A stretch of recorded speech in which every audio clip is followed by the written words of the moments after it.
o sétimo episódio do nosso show podcast. Quero já pedir para você compartilhando aqui a nossa live, curtindo, se inscrevendo no canal, que é muito importante. Você que já conhece sabe o nosso slogan.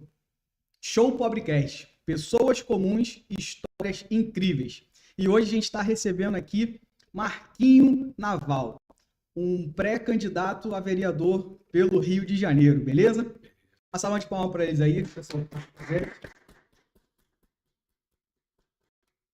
Marquinho, em época de eleição eu sempre vejo você muito ativo nas redes sociais, te encontro muito buscando melhorias aqui para o nosso bairro, para o Rio de Janeiro como um todo. Queria que você se apresentasse para a gente aí nesse início do nosso podcast. Quero que você fique bem à vontade, não encare isso aqui de forma alguma para quebrar o gelo como uma entrevista. A gente está aqui batendo um papo e trazendo a nossa querida audiência para dentro desse papo de um assunto tão importante que é a política brasileira, a política do Rio de Janeiro, da nossa cidade, beleza? Então fique, cara, muito à vontade aqui, é um bate-papo, beleza? Então eu queria que você apresentasse aí para quem está... Boa noite, Guaratiba, boa noite, Rio de Janeiro, boa noite, Brasil, né? Porque boa noite ao mundo. Estamos aqui, eu estou muito feliz em poder participar dessa entrevista, desse bate-papo, né? Conheço Felipe desde criança, você, Juninho, conhece também, teu pai me conhece desde criança também. Então é muito importante a gente interagir. Vocês são de uma geração bem diferente da minha, né? Com 55 anos de idade. Mas eu vou me apresentar, né? Eu sou o Marcos Vinícius, conhecido como Marcos Naval. Sou casado com a Cíntia Monteiro, filha da terra, de Guaratiba. A família Monteiro é uma família muito grande aqui dentro de Guaratiba. Minha falecida sogra nasceu lá no Grumari, né? Olha só. E eu tenho uma história muito bonita aqui com a minha esposa. Tenho duas filhas, Ana Clara, que é arquiteta, e a Elisa, que está fazendo faculdade veterinária.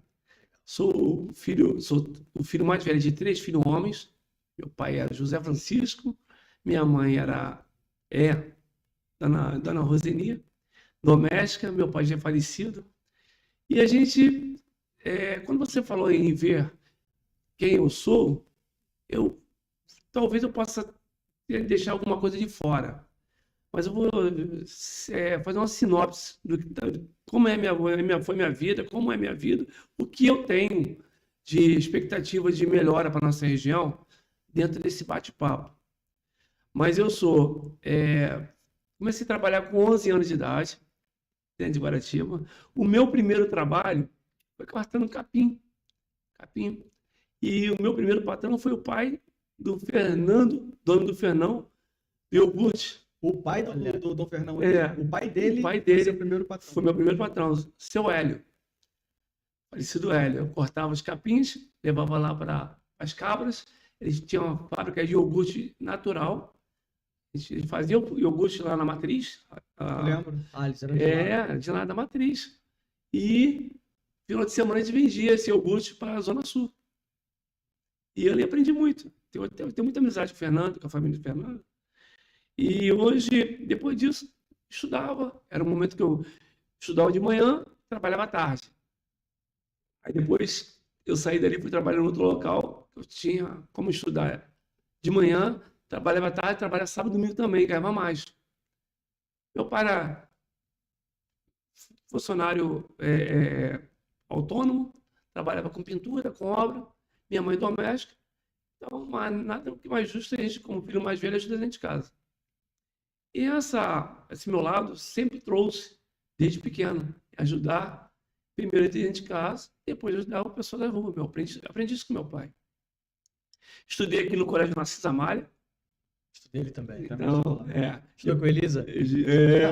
Professor Elisa, olha. Professor Zé Luiz, meu professor de geografia, muito conhecido, né? Hoje ele é padre, hoje, né? Eu não sabia. Padre. A professora Elisa era professora de português, uma excelente professora. Tinha um professor de inglês, vocês conheceram o tal de Vassourinho, nem lembro mais o nome dele, chama de Vassourinho.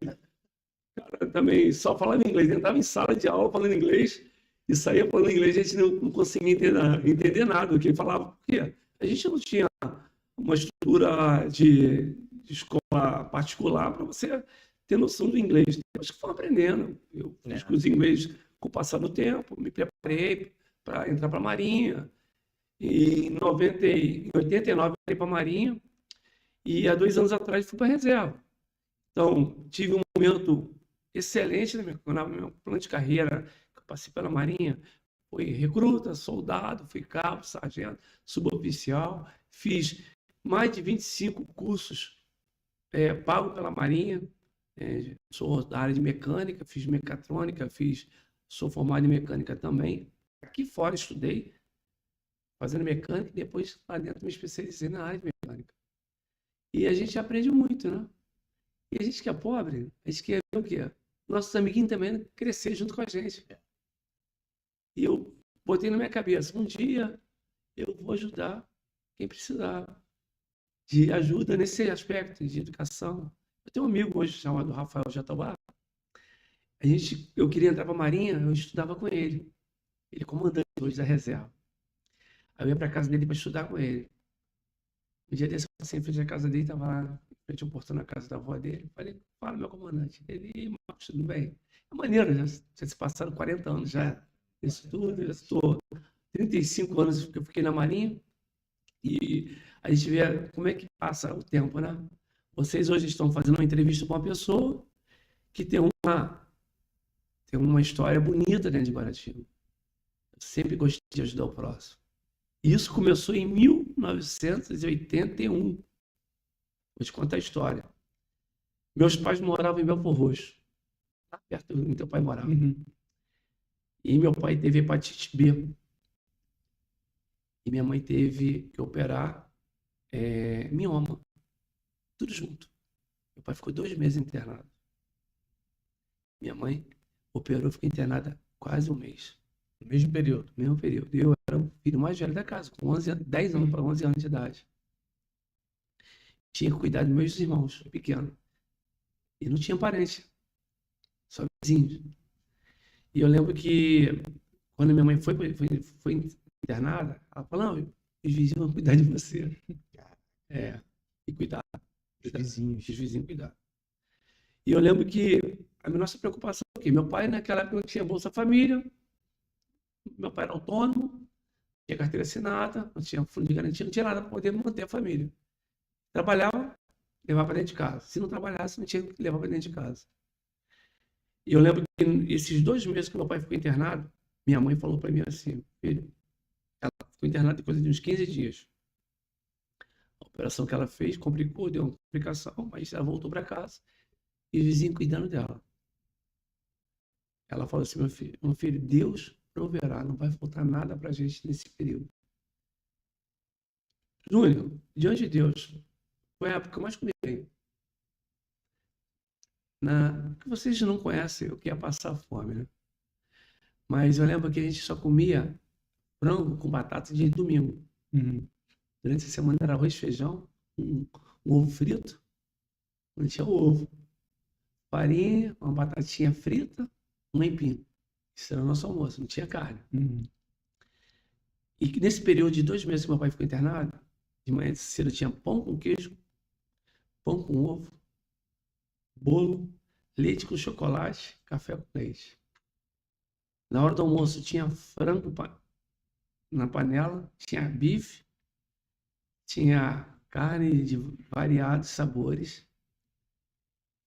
E à tarde tinha um lanche da tarde e à noite também tinha janta. Fartura. Fartura. Então esses 2 meses não faltou nada. E eu lembro que todos os dias de manhã, sou evangélico desde pequeno, eu orava no tipo colégio, para Deus abençoar meu dia. E à noite agradecer a Deus por aquele dia.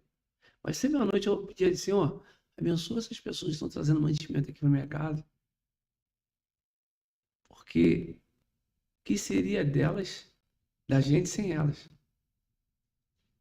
Eu fiz um pacto com Deus. Quando eu crescer, eu quero ser igual a essas pessoas. Eu peço que o Senhor me dê a condição de ser igual a essas pessoas, de ajudar o próximo. Então, foi ali que eu comecei a desenvolver meu lado altruísta. Eu fui entender que isso era um chamado de Deus na minha vida. Foi passando o tempo, foi passando o tempo. A gente vai crescendo, vai vendo as dificuldades dos pais. Quando eu entrei naquela fase de entender que eu, como homem da casa, o filho mais velho, tinha obrigação, mais do que obrigação, de ajudar meus pais a ter alguma coisa na vida, foi onde nós conseguimos um terreninho na Matriz. Meu pai era caseiro do antigo sítio da Arca, ali no estado de Cachimbau, que você já deve ter ouvido, onde o Romário casou, entende? Hoje quem comprou lá foi até Alex Oliveira, Teixeira, né? O jogador também, Jogador né? do Vasco, jogador do sei qual é. Vasco. Sei. Então, foi ele que comprou o sítio lá hoje. E ali eu trabalhava também naquele sítio. Trabalhava, meu pai ficou caseiro mais uns 15 anos, mais ou menos, caseiro, eu trabalhando. Quando chegou a minha adolescência, 14 para 15 anos, 14 para 15 anos, eu assinei minha primeira carteira. Podia nessa época, com 14, 15 anos? Era carteira de menor, podia Lá assinar. mesmo, podia. Lá mesmo. Lá mesmo. Aí eu assinei minha carteira, primeira carteira de trabalho. E aquilo ali marcou minha história. Eu fui estudando, continuei estudando, terminei meu ensino médio. E fui trabalhar na Tapaué. Só que na Tapaué, como eu tinha feito mecânica, eu botei o currículo para trabalhar na oficina, manutenção, ajudando maquinário, que não tinha mão de obra naquela época. E o cara que trabalhava comigo, o Galdino, que mora na Matriz, ele falou, cara, eu estudava, fazia ensino médio à noite, ele faz mecânica, que eu te pus para trabalhar na Tapaué. Eu fui. Só que, quando eu estava no segundo ano do ensino médio, eu mandei um currículo para Tapaué. Aí me chamaram. Mas me chamaram para onde? Para a cozinha. Caramba. E aí? Aí eu fui. Pô, O negócio é entrar. meu irmão, entrar. Depois você puxa. Era um salário mínimo, mas era pertinho de casa. Eu pegava de 10 da manhã, 10 da noite, às 5 horas da Bicicleta, né? bicicleta, até 5 horas da tarde, da manhã. E aí, pô, comecei a trabalhar ali. Quantos anos tinha aí? Eu tinha 18 anos, 18 para 19 anos já. Aí, trabalhando, me chamaram, a Tapaué me chamou para trabalhar, fazer uma entrevista. E quem trabalhava na cozinha não podia ser entrevistado para trabalhar na parte operacional da Tapaué. É uma regra deles lá. Até hoje existe essa É regra. mesmo? É. Aí o que eu fiz? Fui na entrevista. Antônio Gordo me entrevistou. Mas, Marco, tu não trabalha aqui na cozinha? Eu falei, trabalhava até ontem, pedi as contas ontem. Eu ia trabalhar de noite, a entrevista foi de manhã. Aí eu pedi as contas ontem porque eu preciso desse trabalho aqui. Aí ele, mas na época, para tu ver só, eu tinha curso de datilografia, eu tinha ganhado uma bolsa de informática que eu fazia lá em Bangu, dia de sábado, o dia todo. Cisa Mari que me deu. Fazia uma provinha de matemática, eu sempre bom em exata, né? Pá, me arrebentei lá pro 01 do colégio na época, ganhei essa bolsa. Aí todo sábado eu saía daqui, 6h30 da manhã, às vezes não tinha dinheiro de passagem. Aí meu pai arrumava o dinheiro, como eu ia.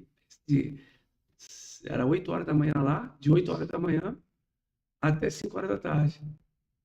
Eu comandando naquela época, hoje nós temos o Word, tem Excel, tem vários comandos. O comando era COBOL e tinha um outro comando. Era só para poder aprender a mexer no computador, ligar o computador. Era aquela telão de fundo de TV, uma coisa impressionante. Bem, O que te motivou a entrar na política? Na verdade, essa pergunta já está respondida, porque você, na verdade, com um projeto social, você conseguiu enxergar de fato as necessidades do povo, certo? Que está lá embaixo.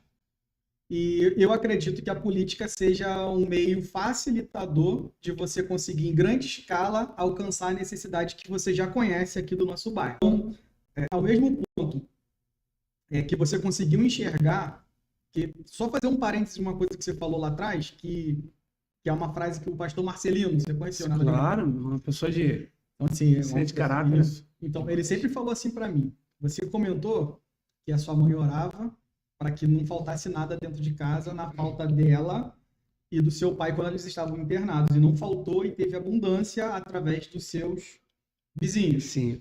E ele falava o seguinte, gente, quem aqui já viu a mão de Deus? Aí o pessoal olhava assim, que era aquela pergunta que você não precisa responder, né? Aí ele falava assim, ó, faz assim, olha para a mão do teu irmão, olha para sua mão. Tá aí as mãos de Deus. Porque você, o teu irmão, cada um que tem a tua fé ali em Cristo, acaba sendo uma extensão da mão de Deus aqui na terra. Então, assim, se tem alguém necessitado precisando de comer, e ele precisa de comida, eu não acredito que Deus pode fazer assim aparecer um prato de comida. Pode, tem todo o poder, mas eu não acredito que ele vá fazer isso. Ele vai usar alguém, certo? Canal de bênção. Isso aí, para ser canal de bênção. Então, assim, para mim, veio uma clareza muito grande na minha mente, que assim, você experimentou a mão de Deus através das pessoas que te ajudaram, não deixaram que nada faltasse. Eu não lembro de ninguém. De ninguém. Eu não lembro. Se eu falar para vocês que eu lembro quem deu mantimento, mas eu pedi a Deus, Senhor, abençoa essas famílias e abençoa que eu possa crescer e ser igual a elas, ajudar o próximo. Só isso que eu pedi a Deus. Entendi. Então, hoje você acredita que, da mesma forma que Deus usou pessoas para que nada faltasse na sua casa enquanto você ainda tinha, não lembro se foi mais de 10 anos, 10, 11 anos. Hoje você gostaria que você, através da sua vida, como você já faz com o projeto social, você gostaria de aumentar esse alcance através de uma possível candidatura e vencer ali, sendo eleito a vereador aqui no Rio de Janeiro. Eu acredito que foi através desse link que você viu essa oportunidade. Papai morreu em 98. E eu venho brigando, reivindicando para Guaratiba uma ciclovia. Eu fiz abaixo-assinado, chegou na mão das autoridades, ninguém deu valor a esse pedido.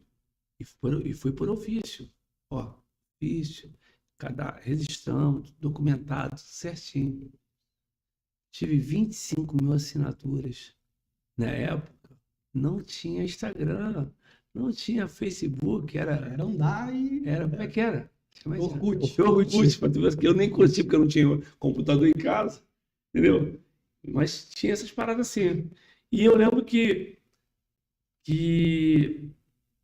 eu pedi para poder conseguir essa ciclovia, não consegui. Por último, agora, no governo Crivella, eu consegui colocar na Câmara de Vereadores esse projeto, que seria uma ciclovia de Mato Alto até a Barra de Guaratiba. Mas para a Barra por dentro. Estado da Matriz, Estado da Ilha, Estado da Barra. Só que quando chegasse no Mangue, seria uma ciclovia ecológica, um passeio ecológico. Tipo a Niemeyer lá. Pô, meu irmão, ia trazer um incentivo de turismo para nossa região. Se você talvez não saiba, hoje Guaratiba é o segundo polo de maior ciclismo do Rio de Janeiro, sabe? Nós estaremos fazendo no próximo domingo um passeio de ciclismo aqui do posto de saúde, posto de gasolina, até o Pingo d'Água, para reivindicar, junto às autoridades competentes, uma ciclovia e segurança para os ciclistas da nossa região. Está vindo uma galera lá de Campo Grande, vai dar em torno de uns 300 ciclistas. Isso aqui nunca teve. Já teve competição. Talvez você não lembre, mas há muitos anos atrás existia uma competição, quando era aniversário do bairro Ilha de Guaratiba, tinha uma corrida que a gente dava volta na ilha, Minas das Américas, fazendo a modelo Ilha. E quem sempre ganhava era a Claudinha lá do Guimarães, um magrelão altão, entende? Meu amigão mesmo. Ele ganhou uns 4 anos consecutivos e corria descalço, tá mesmo? Eita. Corria descalço. É 16 quilômetros esse percurso assim. 16 quilômetros. Não, 14 quilômetros. Cara, andando? Correndo. Ele dava essa volta e ganhava. 4 anos consecutivos, eu lembro até hoje. Então, hoje, a gente tem que ter alguém. Eu conheço as demandas de Guaratiba. Eu sei que nós temos 4.400 crianças de... Temos a ideia, para ficar bem claro para a audiência, porque o nosso público é o público, por enquanto, aqui do bairro, tá? Então, assim, a gente, infelizmente, nós somos um povo que não está muito ligado com política. Primeira pergunta, de forma bem sucinta, finge que você está explicando aqui para sua filha quando ela tinha 11 anos de idade. O que um vereador faz? Bem, a função do vereador não é tapar a rua. A função do vereador é criar projetos para os bairros, fiscalizar obras, fiscalização de obras. O que é fiscalizar a obra? É você chegar ali, ver aquela obra sendo feita e ver se está bom ou está ruim? Não. É a parte financeira. Se todo o orçamento que foi orçamentado está sendo empregado ali. Se o material é o mesmo. É o mesmo, da exatamente. licitação, Ó, eu falo pela Marinha. Eu posso falar pela Marinha. A gente, como suboficial, existe recebimento de material. Qualquer material que chega no paiol, quem recebe é um suboficial. E se chegar uma caneta, tá lá, Bic, e chega uma Xing-Ling, eu não posso receber. Por quê? Porque eu estou sendo os olhos do meu comandante. E o vereador é os olhos do povo. Na verdade, vou ser bem sucinto do que eu estou falando aqui. A função do vereador é um síndico de bairro. É um representante do povo. Então, aí de me emendar outra pergunta. Você acha que um vereador eleito de Guaratiba, ele consegue ter representatividade dentro da casa para trazer melhorias para o bairro? Bem, hoje nós temos 168 mil moradores em Guaratiba. Guaratiba, você quer dizer Ilha, Pedra, Barra e o meio que é a ilha? Guaratiba pega da Barra de Guaratiba até a Michelin. Sim. Cachamorra ali. Beleza. Guaratiba. Aí depois você entra lá na estrada do Magaça, ali onde fica a Colube, para cá, tudo é Guaratiba.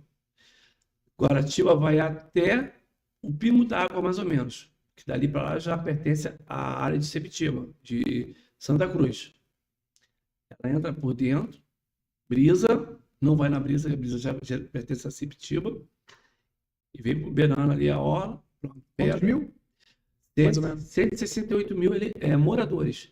Eleitores, nós temos 68 mil eleitores em Guaratiba. Dá para eleger 3 vereadores com mandato dentro da região. Nós não temos isso. Nós não temos um vereador filho da terra.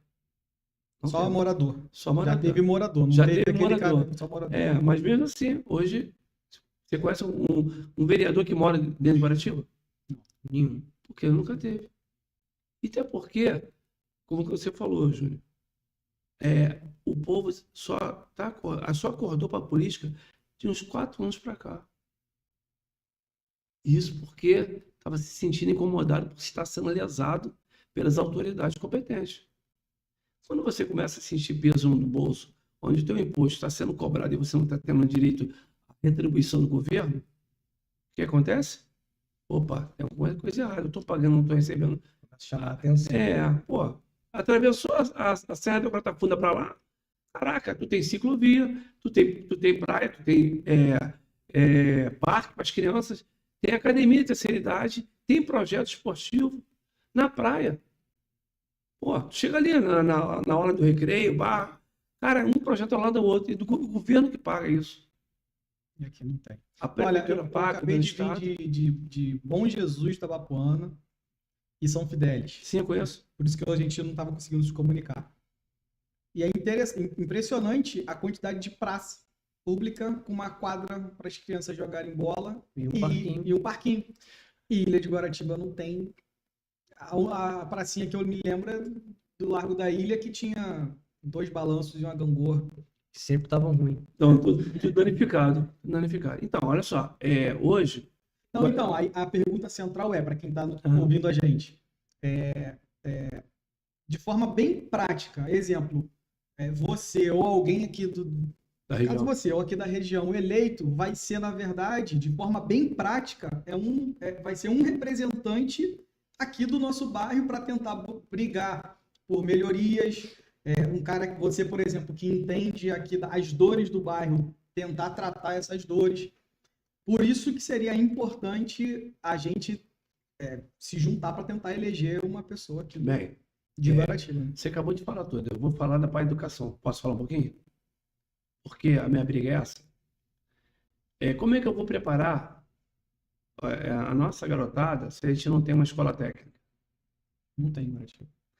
Você sabe muito bem que a Fazenda Modelo foi criada para ser escola técnica. Não sabia. Não sabia? Então vamos lá. Caramba. A Fazenda Modelo foi criada em 58. 58, é 58, 59. Ela foi criada para ser uma escola técnica na área área rural, porque a nossa área era rural, né?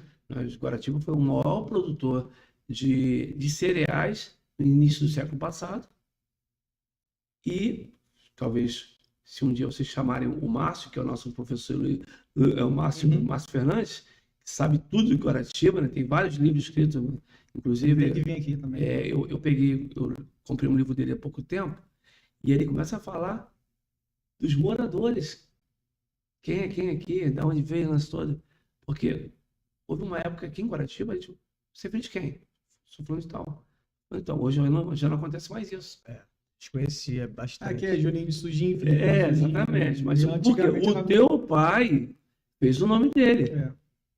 Ninguém nunca vai falar que Sujinho era uma pessoa mal. Os maus já foram. Mas a pessoa do bem, o nome perpetua. A própria palavra de Deus fala em Provérbios sobre o nome. O nome é mais valioso que muito dinheiro, muitas joias. Então, em 2018, eu briguei, conversei com o governador na época, em tentar trazer uma escola técnica para dentro da Fazenda Modelo. Conversei com o secretário na época, esqueci o nome do secretário de Ciência e Tecnologia, porque a Fazenda Modelo poderia trazer a FATEC, o Cefet para cá. Eles começaram e nunca concluíram a ideia. Não, no governo militar, eles até organizaram para fazer. Lá existem vários galpões. Lá em cima tem 5 galpões. Já entraram fazendo modelo Não, vez? não. Então, um dia lá, de repente marca um dia, eu levo você lá, mas até filmar. Legal, um lugar maneiro de fazer isso aí. E aí, eu lembro que a intenção é colocar a escola aí dentro. Mas aí não aconteceu isso. O governo Brizola trouxe um bocado de morador de rua para cá. Que na época, da década de 80, foi o governo Brizola. E um cara que eu sempre admirei. Eu sempre admirei o governo Brizola porque ele fazia o social. Mas ele tinha o social dele, que a gente, quem não observava isso, ele limpava a Zona Sul e trazia problema para cá. O problema não era resolvido. Era escondido. Escondido. Morador de rua, dependente de rua. Trocava de lugar o problema. Exatamente. As pessoas que moram na rua, elas precisam de um cuidado. Precisam ser tratadas. São seres humanos. Então, eu vou pegar ele como um produto aqui, ó. Uma caixa de refrigerante jogada aqui para cá e deixar ali? Não. Psicologia, um psicólogo, fazer exame médico, acompanhamento. Mas isso não acontecia. E ali se tornou um depósito de morador de rua. Bem, a minha intenção era tentar trazer isso para cá, quando eu vim candidato pela primeira vez. E eu brigava, e eu reivindicava pela essa ciclovia desde aquela época. Porque alguém com poder tem que fazer isso para cá. Depois que meu pai morreu, teve mais 32 atropelamentos, com 8 óbitos. Depois que meu pai foi atropelado. Foi em que ano? Em 98. 98. Praticamente 20 anos já, né? E você conta onde? Essa estatística conta em toda Guaratiba? Não, só na estrada. Só na estrada. Só na estrada aí. Só na estrada aqui. Não, porque aqui em frente morreu o meu... Morreu o Vinícius também aqui. Vinícius, bateu de carro. também. Vinícius, né? Que estava junto com o padeiro. Né? Exatamente. Morreu o meu avô. Exato, teu avô também. E o irmão da minha mãe, meu tio, que eu não conheci. Então, quer dizer, teve muitas mortes. E aí, isso foi levantamento. Então, a gente vai tentando mostrar que a gente conhece as demandas da região pelas necessidades apresentadas. E não é difícil, ô Júnior, ter alguém para nos representar. Se esses que estão no poder hoje não estão fazendo pela gente, por que você vai lá apoiar um cara que não é daqui, cara? Meu irmão, Mas isso é uma coisa, ô Marquinhos? Pode chamar Marquinhos? é, Que a gente pode cobrar? Ser eleito ou claro, não? com certeza. A minha intenção é que quando isso vier à tona, se eu, como pré-candidato, eu estou me colocando à disposição dos moradores em trazer benefícios para cá, para fiscalizar o que é necessário, porque eu sei onde corta em mim, cara. Eu perdi um pai. Eu perdi um pai. Meu pai era para estar hoje com 85 anos ao meu lado. Minha mãe está com 75 anos. Dia para sobrar, eu não queria servir a Marinha. Ah, você não queria Não ser queria ser a militar? Marinha. Como é que acontece?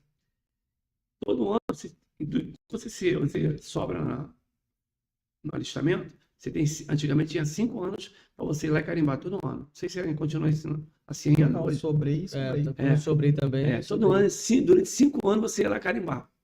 Carimbava para poder. Se por acaso eles precisassem de você, chamava. Caraca, Era isso assim. também. Aí, beleza. Só fazer uma pergunta. Na hora, quando você chegava o tempo de se alistar com 18 anos, você podia não, não sei. Podia Mas escolher. hoje também pode, não? É, No meu não, no agora, exército. hoje, olha, o Exército, ele é responsável por todo o alistamento. Ah, tá. Aí ele vai designar você ou não para a Marinha ou para a Aeronáutica. E você se alistou na Marinha? Na Marinha. Direto. Antigamente E era onde? direto. Depois de ir. E aonde? Era onde? Era no primeiro distrito, na Praça Mauá. Então, mas você não tinha o desejo de servir. Não, não tinha. Então, mas em Santa Cruz não era o mais próximo que era do Mas exército? porque acontece. Eu, Só curiosidade mesmo. eu, quando fui fazer o alistamento, eu fui fazer o alistamento com o Adilino, que mora perto do cemitério ali. Ah, tu pegou uma dupla pra ir junto. Ele queria para a Marinha, eu não queria. Aí você falou, como eu tenho que me alistar, Não tem vou mais com chamou ele. ele está. Quer servir ou não? Beleza. Sobrei. Um ano depois que eu fui lá carimbar o certificado, Falaram, vem cá. foi eu e a Adilina. A Adilina também sobrou.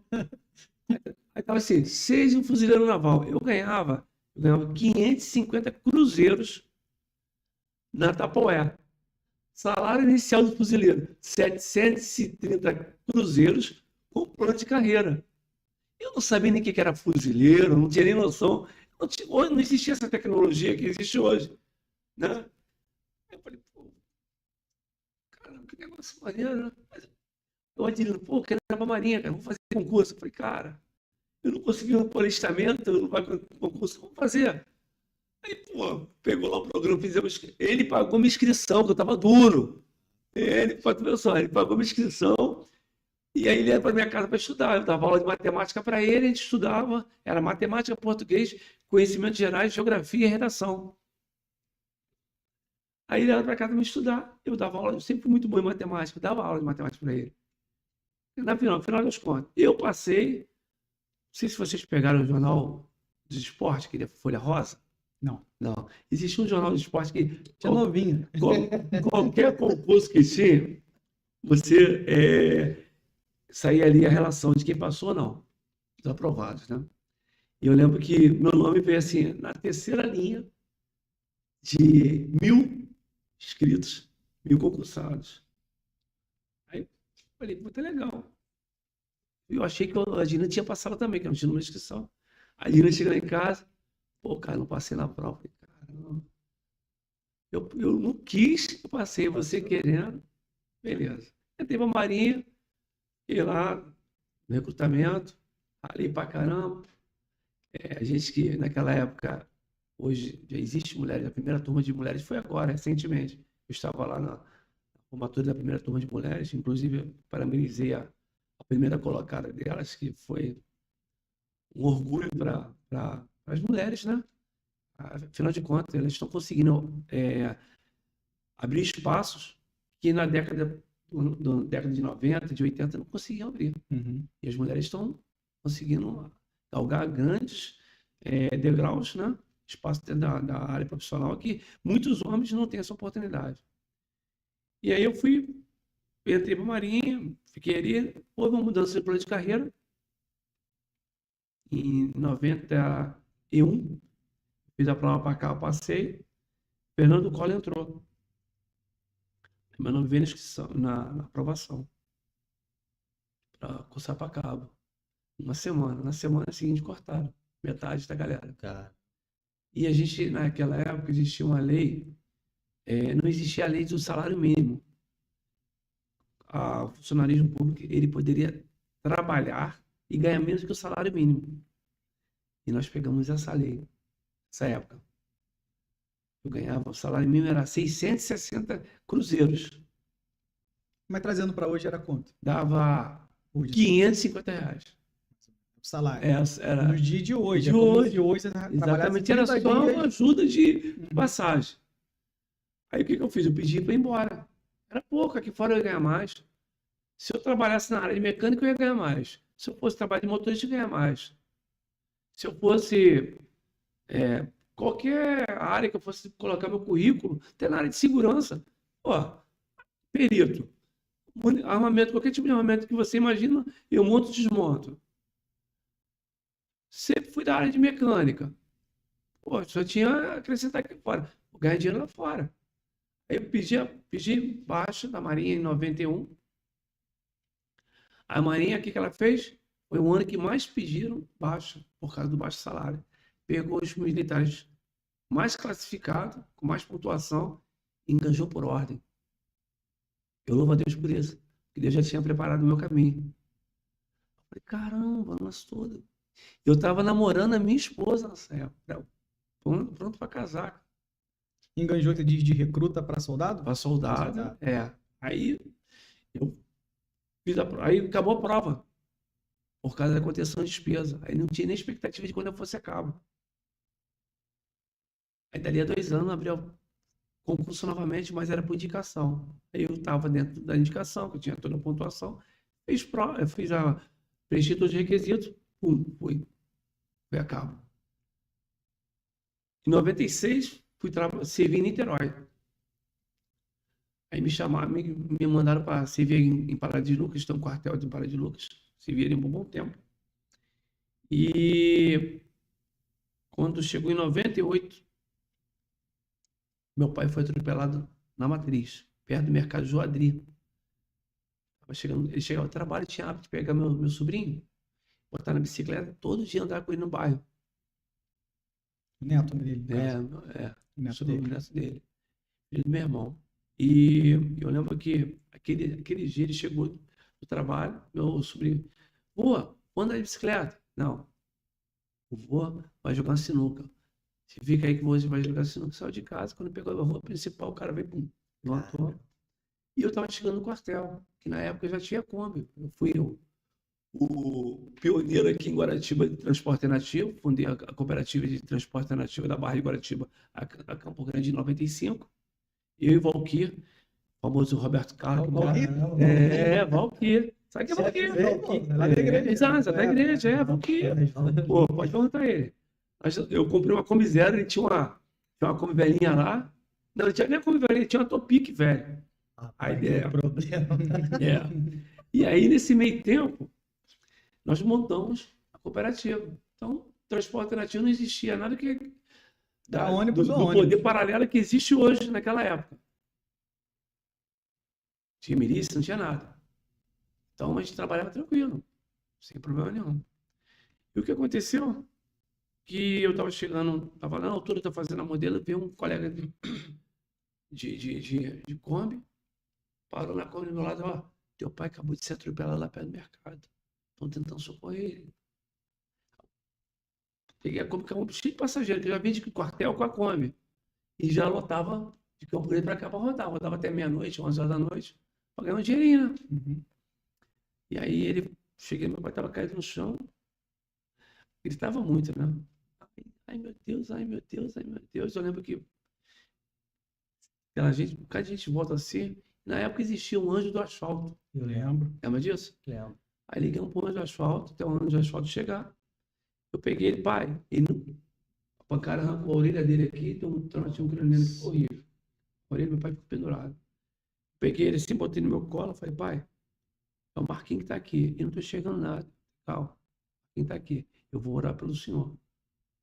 E em volta assim tinha mais de 50 pessoas, meu pai era muito conhecido. Uhum. Só no enterro do meu pai foi mais de 600 pessoas, tudo jovem. Meu pai morreu com 58 anos de idade. Morreu jovem. Jovem, jogava bola com a gente, amizade, jogava gostava de jogar baralho, gostava de jogar na sinuca. E eu lembro que eu orando por ele, ó, eu não fui egoísta na minha oração. Falei, Senhor, se for para deixar meu pai em cima de uma cama, o Senhor prepara e leva. Meu pai era uma pessoa muito extrovertida, gostava de ajudar o próximo, fazia de tudo para poder deixar o seu próximo feliz. E eu não ia conseguir ver ele em cima da cama triste, não poder querer ajudar ninguém. Imagina se ele ficasse cego, paraplégico, algo desse tipo, né? E aí eu orei por ele. E aí a ambulância chegou, nós botamos na ambulância, eu fui de carro, peguei a Kombi, parti para Campo Grande, a ambulância eu atrás. Quando chegou perto da Rocha Faria, a ambulância parou, aí a enfermeira falou, ah, peraí que eu vou esperar que estão sugando teu pai aqui, teu pai teve uma parada cardíaca. Rapaz, uma sensação muito ruim. Eu de fora, eu sentia no espírito do meu pai indo embora, e saindo um negócio da planta do meu pé, subindo assim, meu corpo assim, indo embora junto com ele. Algo que eu nunca vou conseguir explicar o que houve isso. E aí, quando acabou de sair o último pedacinho dele de mim, a enfermeira saiu. Marcos, tentamos de todas as formas reavivar teu pai, mas pai, né? Perdeu muito sangue, né? Mas tá bom. Eu lembro que Deus me deu uma tranquilidade, eu não chorei. Eu fui pro ML, eu dei banho nele, porque eu tinha feito um curso no quartel, eu tô no ML, lá no centro. E eu conheci muita gente do ML. Eu ajudei a lavar o corpo do meu pai, fazer todo o tratamento do meu pai, eu botei o terno nele, essa parte foi tudo comigo. Eu lembro, eu colocando uma calça nele, começando, velho, me deixou. Eu fiquei 15 dias sem chorar. Mas todos os dias eu orava. Meu pai, ele ia à igreja uma vez ou outra. E minhas orações, Senhor, me mostra onde está meu pai. Porque aquele negócio na cabeça. E aí teve uma madrugada, eu sonhei que ele estava andando de Honda Bis, nem era Honda Bis, naquela época era Vespa, né? Ali perto da Jovic ali, meu sonho. Aí ele vinha sorrindo assim, e eu chamava ele de Paraíba. O Paraíba andando de moto para cima e para baixo aí, ele rindo no sonho. Falei, ué, ele não morreu? No sonho. Aí eu acordei. Aí quando eu acordei, eu acho que a anestesia que Deus tinha me dado saiu de mim. Aí eu comecei a chorar. Minha esposa do lado. Eu comecei a chorar. Foi uma sensação muito ruim. E até hoje eu sonho com ele. Eu tinha muita afinidade com ele. Eu falo para todo mundo, eu perdi um pai, perdi um amigo. Meu pai era analfabeto. Filho mais novo de 8 irmãos. Quando ele nasceu, minha avó morreu de parto. Eu fui criado sem mãe. Meu avô paraibano, bravo pra caramba, um tempão sem casar, cuidando dos filhos. Então, ele não tinha muito carinho, ele não tinha aquele toque de pai carinhoso, mas ele era uma pessoa correta. Eu aprendi isso com ele. Filho, não prometa, não tem dinheiro, não faz acordo com a pessoa que você vai falar que vai pagar. Se não tem dinheiro, não passa cheque. Então eu aprendi isso com ele. Isso que é bom, a gente vai aprendendo, né? Nossa experiência. E aí, essa parte aí foi o que marcou minha vida. Foi aonde eu comecei a me envolver com política. Porque tudo que eu aprendi com meu pai de ajudar o próximo, que começou em 81, eu trouxe para a minha vida do dia a dia. As minhas filhas, quando iam almoçar com a gente, em casa, a gente orando, isso aqui, comida não pode desperdiçar. Vocês têm tudo. Eu era filho mais velho de 3 filhos homens, a gente não tinha quarto para dormir, a gente dormia na sala. Existia uma rabicama, não sei se você viu uma rabicama, uma cama que você puxa assim, gaveta. Uhum. Ah, existia. Exato. A gente dormiu nisso também. Então, aí os 3 irmãos dormiam ali, meu pai e minha mãe puxavam, ficava em pezinho, mas aí era uma cama de casal para 3 irmãos, homem. E a gente dormia ali. Então a gente dormia na sala, meu pai e a mãe no quarto. E quando eu casei, eu não queria isso para meus filhos. Uhum. Eu deixei bem claro, vamos preparar nosso ninho para a gente receber os nossos filhotes.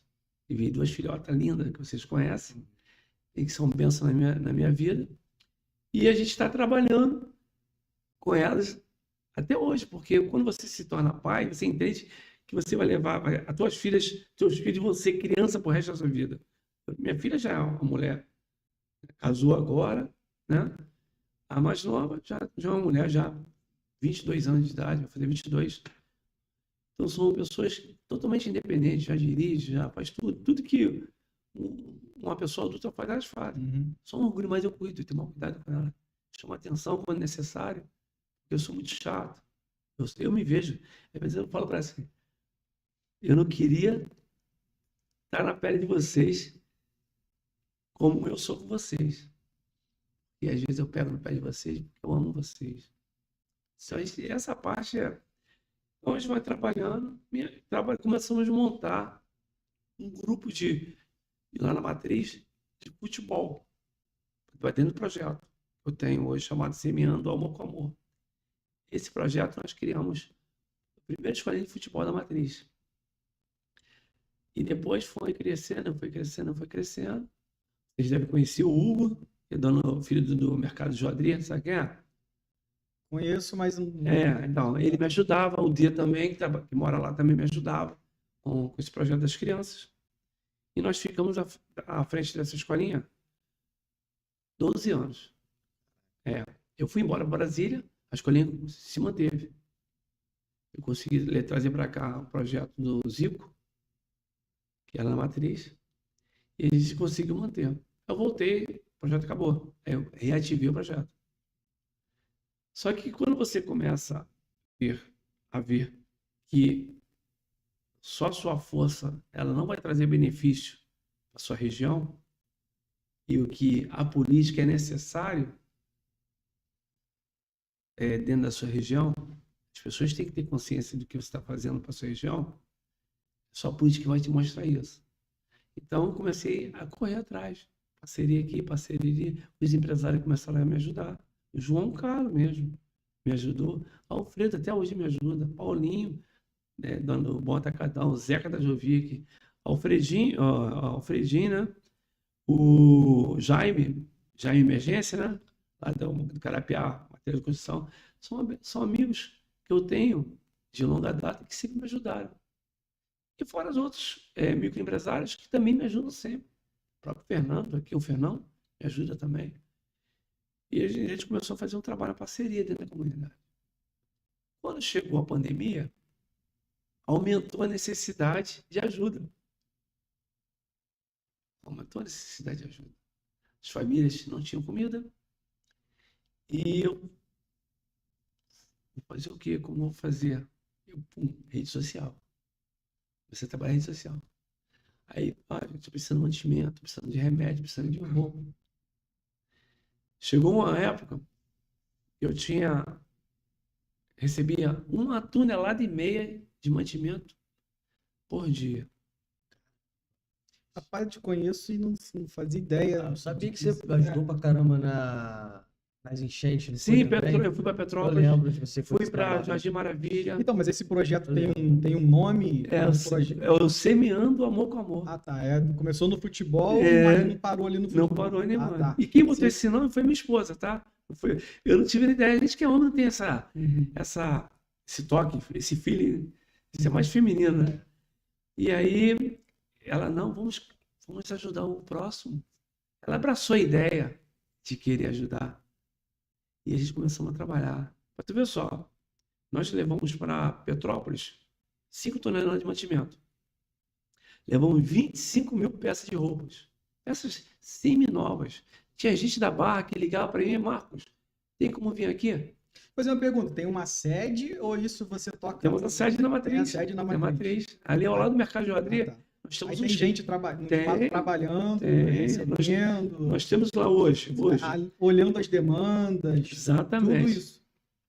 A Simone é nosso braço direito. Vou falar sobre a Simone também. Esse projeto é desde quando? Começou no futebol quando? Nós começamos há 20 anos atrás. 20 anos atrás. E o projeto ele tomou força mesmo em 2018. 2018 para 2019. Qual ano, perdão? Em 2018, que nós colocamos o nome Semeando Amor com Amor. Uhum. Mas o projeto já vinha praticamente há 20 anos atrás. Entendi. A minha esposa, um dia que ela me pegou dentro de casa, não vai sair de casa, quero conversar contigo. Falei, fala, meu amor. Porque minha esposa é o seguinte, se ela fala que ela falar com você porque Deus mandou falar, eu fico com medo. Não sei se com vocês é assim também. Também. Eu fico com medo, filho, Deus quer falar. Eu falei, ó, filho, Deus botou no meu coração que a gente tem que colocar um nome nesse projeto. E o Fábio, que está ali, ela já conhecia o projeto dele. Ele tem um projeto lindo também, que é social lá em Oíba.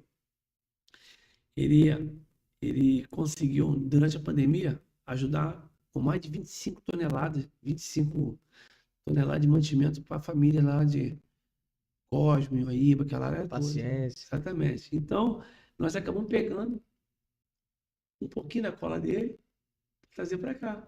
E aqui em Guaratiba não tem isso. Vitor Gato, que vocês conhecem. Conheço. Já trouxeram o Vitor Gato aqui? Ainda não. Então, você traz Vitor Gato, se estiver me vendo aí, ó, Se tiver, não. Isso aí vai virar um corte. tem que vir aqui, ó, contar a tua história, que você tem uma história linda também. Então, eu sempre gostei, sempre ajudei o Vitor. Já saiu para entregar em Santa Cruz comida para morador de rua junto com o Vitor. Exatamente. Recreio, É um trabalho roupa, lindo. roupa. Você não tinha nem lembrado disso, né? Dele. Talvez não.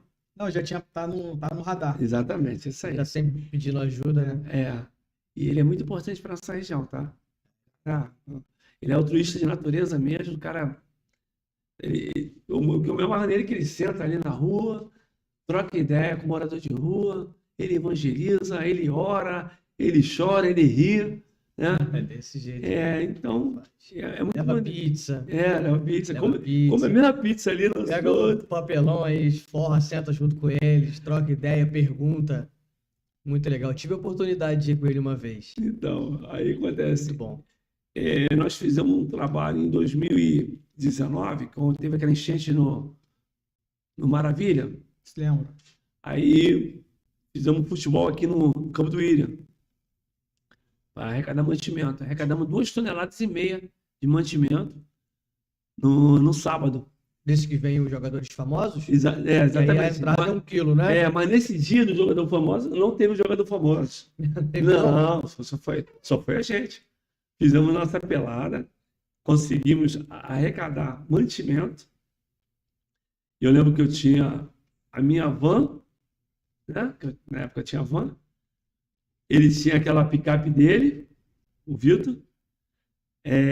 O Deivinho levou no táxi.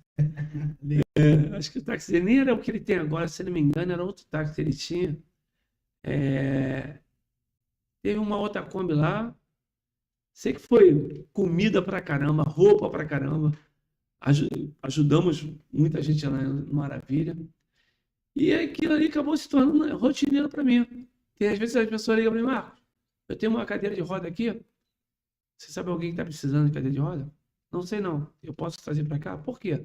Porque como eu sou referência aqui, o Vitor Gato é referência, a gente botei isso em mãos para poder... lá em casa eu fiz uma área coberta só para doações. Entendi.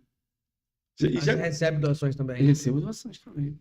E maneiro foi o seguinte, vou contar um negócio para vocês aqui, que às vezes, quando eu falo da minha esposa, que ela é brava mesmo, e eu louvo a Deus pela vida dela, ela chegou lá em casa um dia desse, tempo atrás, né? Ele, cadê o pó de café que eu comprei aqui para casa? Aí eu falei, pó de café? Eu falei, rapaz, eu montei uma cesta básica e não tinha pó de café. Eu fui lá, peguei. Chegou de casa. Tipo assim, às vezes acontece isso, você tira, nem se toca, né? Aí eu fui tirei porque ela trabalha em Itaguaí. Então, 5 horas da manhã, eu tenho que levar ela, tem 7 de abril para lá, ela pega um ônibus. E eu tenho o hábito de fazer café, ela faz café de manhã cedo. Eu falei, caramba, doeu o café. Ela foi só arrancando a cabeça dele. Olha, teve uma vez, a gente tinha uma célula ali na Globo, lá pra dentro. Sim. Aí a gente fez uma vaquinha entre a gente, compramos uma cesta básica. Não sei se Felipe tava. Aí a gente entregou lá a cesta básica pra tia Maria. Quando ela pegou a cesta básica, que ela viu o arroz, ela começou a chorar. Já tava sem arroz em casa. Nesse momento, É uma baixinha, uma Maria. baixinha. Sei quem é, eu Eu ajudei tava lá, ela. eu tava lá Eu ajudei também. ela, eu ajudei já. Cara, ela chorou. Nesse dia eu fiquei pensando assim, caraca, uma coisa que 90% das vezes que eu levantar a tampa da panela do meu fogão, tem arroz dentro da minha panela, e aquilo ali às vezes passa despercebido, eu nem agradeço. E uma coisa que é tão corriqueira pra gente, emocionar uma pessoa, cara, mexe com a gente. Como é que pode uma coisa que pra gente não faz falta, né? Pra alguém tá sendo ali a única refeição talvez do dia. Vocês conhecem o Emerson, que é irmão da Claudinha, que mora no Guimarães, e irmão da esposa de Badu. Badô da Barra? Badu daqui, Badu. Ah, Badô sei, da Sei. Cristiane. Cristiane, sabe quem é Sei Cristiane? que é Você Cristiane. conhece o Emerson, o irmão Não é o Da- Elvo? Tem o Elvo e tem o Só- Emerson. O não, Emerson é só mais conheço novo. o Elvo. Vou te contar isso. Você está falando muitas das vezes nós não temos não temos o verdadeiro sentido do que é passar fome ou passar necessidade, de um modo geral, né? Eu levei um pastor na casa deles, uma segunda-feira. De Suzes. Qual o primeiro nome dele, Fábio? Eugênio de Suzes. Nós trouxemos ele do Haiti. E nós não. Eu fui para o Haiti, ele também foi para o Haiti.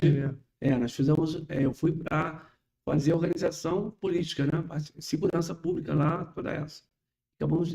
Na época que eu fui, peguei um terremoto e um furacão. Então, eu fui para fazer segurança e fazendo ajuda humanitária. Mas tudo tem Isso na uma. reserva já? Ou Não, nativa. Nativa, Em 2016, fui para lá, fiquei lá quase 7 meses. E peguei o furacão, 3 dias de furacão, meu irmão. 3 dias. E nós conhecemos muito haitiano, inclusive, eu trouxe um haitiano para o Brasil. Ele mora em Nova Iguaçu. Fizemos uma inteirinha na vaquinha, pagamos uma passagem dele. Ele trabalha no mercado lá em Nova Iguaçu. E o pastor de Suzes, ele veio aqui no Brasil. Todo ano ele vem no Brasil. Ele agora está nos Estados Unidos. O Haiti hoje está em guerra civil. Ninguém entra, ninguém sai. Desde março, né, Fábio? Será que é o haitiano que teve lá na igreja? Ou Foi teve na nossa igreja, num domingo de manhã? que pregou lá. Dançou? Dançou? Esse mesmo. Você que é essa fonte. Foi. A gente tocando lá, quem canta aí, ó. Foi o de Suzes. Aí de quem é a culpa aí? O pastor João Júnior dançar lá. Com a música, a gente tentando fazer o som lá na hora, ele dançando. Rapaz, Jesus. Jesus. Não vai? Jesus. Então, olha só, aí nós fomos lá no culto, lá eles têm um culto aí segunda-feira. Fui lá, nem sabia que estava rolando um culto. Aí, minha cunhada ligou para mim, cunhado, avisa a Cíntia que está tendo um culto aqui. Eu falei, Jesus, se arruma aí, vamos lá, tem um culto aí pra gente ali. Aí foi, ninguém sabia que ia levar ele. Aí estava o pastor Valdinei e o pastor da Igreja Batista lá do Jardim Monteiro lá. Nós chegamos, ficamos quietinhos na sala. A irmã de Claudinha, né? A irmã deficiente. Eu conheço também, mas que prega também. Prega muito, Prega muito. Esqueci o nome dela Eu sei agora. quem é. Meu Deus. a irmã da Cristiane? É a irmã de Acho que Cristiane. o meu também Eu esqueci. sei quem é, mas eu não sei o nome dela. Sé, irmã, Sé. Célia. Não sei, É não. mas é um nome assim. Exatamente. É um nome assim. Ficou sabendo que ele estava lá. Alguém. O que chegou aí? Foi a Cíntia com o Marcos. Porque na Igreja Batista, todo mundo fala assim: você é É o Marco, a esposa da Cíntia, né? Ele não, a Cíntia é a esposa do Marcão. Ah, você, Cíntia, é a esposa do Marcão, né? Entendi. Por quê? A referência na Metodista Wesleyana é Marcão aqui na Batista. Muita gente conhece a Cíntia primeiro do que eu.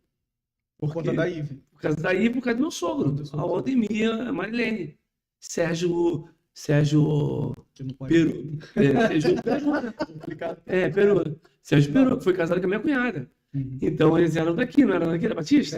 Mano, Exatamente, é. Boa demais. Aí acontece, eu lembro que a minha esposa vinha muito para cá com minhas filhas.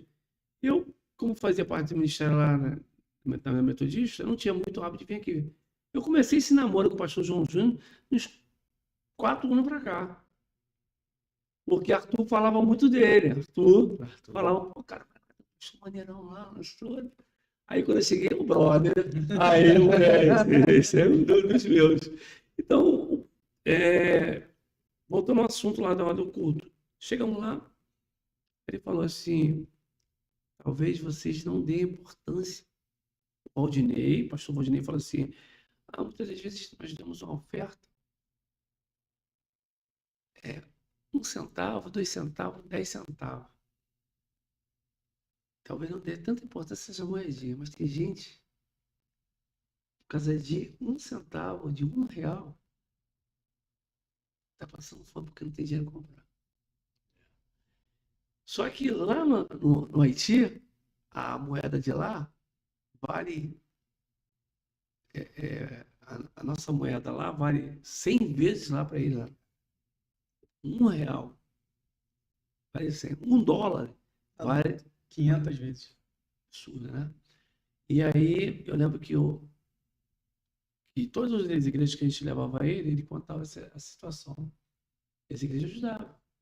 Por causa das crianças que ele ajudava lá no Haiti. A gente falou o que eles comem lá? Sim, eu presenciei. Vídeo só. É o quê? Eu comia barro, tijolo, Barro? como se fosse biscoito. De barro. Sério, biscoito de barro. Biscoito de barro. E lá, o que nós fizemos? As Forças Brasileiras foi feito lá no Haiti. A gente não podia ter contato com o haitiano diretamente, porque a gente fazia parte da ONU. A gente tinha vários missionários brasileiros lá, que era o nosso link com as creches. E aí pegava o nosso dízimo em dólar, em vez de mandar para o Brasil, mandava para lá. E nós adotamos 5 creches lá. Furamos 5 tipos de poços, que a água lá é toda contaminada. Furava poço, comprava gerador para energia, porque lá não tem energia, a energia é só por gigo lá. Lá não existe nenhum tipo de prédio, edifício. Em 2010, deu o terremoto chegou na escala Richter, 9,9. Caiu todos os prédios de casas. Devastou tudo. Matou muita gente. Então, eu vejo ele falando, vocês estão. O pastor Valdinei, falou a questão de R$1. Eu, com $1, eu alimento 10 crianças. Aí o Emerson pegou a carteira dele assim. Foi o Emerson? Foi o Emerson que pegou a carteira. Eu tenho. Acho que foi o Emerson, foi o sobrinho do Emerson. Parente lá de alguém lá, dele lá. Pegou, eu tenho $1 na minha carteira aqui. Eu gosto desse dólar há mais de um ano. Dizem que dá sorte. Meu pai tem $10 na carteira. Ele pegou $1 aqui. Irmão, aqui é uma oferta para você. Não, o Emerson deu foi R$100. Deu $1 para ele. Tem que ser para ajudar ele. Ele falou assim que são 10 crianças que vão ser alimentadas aqui. A gente não tem ideia mesmo, não. Então, o Brasil não sabe o que é fome. Não sabe o que é passar fome. O povo carioca que diz que passa fome porque não quer trabalhar. Eu era criança, trabalhava vendendo água na praia. Meu pai nunca obrigou, mas eu sempre tive essa iniciativa. Comprar caixinha de picolé, trabalhar vendendo água mineral, picolé. Eu nunca vendi cerveja, sempre refrigerante. E sempre ganhava dinheiro. E aí, voltando à questão da miséria, né? Então, eu sempre fui voltado para essa área de querer ajudar o próximo. Mas a minha força, ela só me leva até aqui. Eu sei que Deus abre as portas. José foi um governador que ninguém acreditava que ele ia chegar onde chegou. Porque ele sabia que a força dele tinha, porque Deus já tinha mostrado para ele. Mas ele errou na hora que ele falou o sonho dele com os irmãos. E sonho, nem sempre a gente pode contar. Que a hora dá o joelho e deixa Deus trabalhar. E eu lembro que eu pedi a Deus para que Deus me desse condição de eu ter projetos para Guaratiba. Projeto para o meu povo em Guaratiba. Eu ouvi uma vez, uma reunião que eu fui, uma moradora falou assim, poxa, mas se eu votar em você, na eleição passada, né, quando eu me candidatar a primeira vez, se eu votar em você, você ganhar a eleição, você vai meter o pé daqui. Essa é a mentalidade. Gente, eu tenho... Meu pai morreu, foi um dos fundadores da Associação de Moradores da Matriz. Meu sonho é transformar a associação em uma escola técnica, que venha trazer projetos para os moradores. Eu já tive a oportunidade de morar várias vezes fora daqui do Rio de Janeiro, até fora fora do Guaratiba, fora do Rio de Janeiro. Nunca tive essa intenção. Uma última vez que eu morei em Brasília, tinha apartamento financiado para eu ficar lá direto. Apartamento grande. A Marinha, ela abre as portas para a gente nesse aspecto. Mas eu falei, não, quero ficar aqui. Eu tinha uma pergunta para te fazer. Embora seja um bate-papo, eu tinha algumas perguntas Sim, sim. Se você assistiu esse corte, eu peço encarecidamente que você deixe o seu like, se inscreva no canal e ative o sininho das notificações. Esse é o Show Pobrecast. Valeu!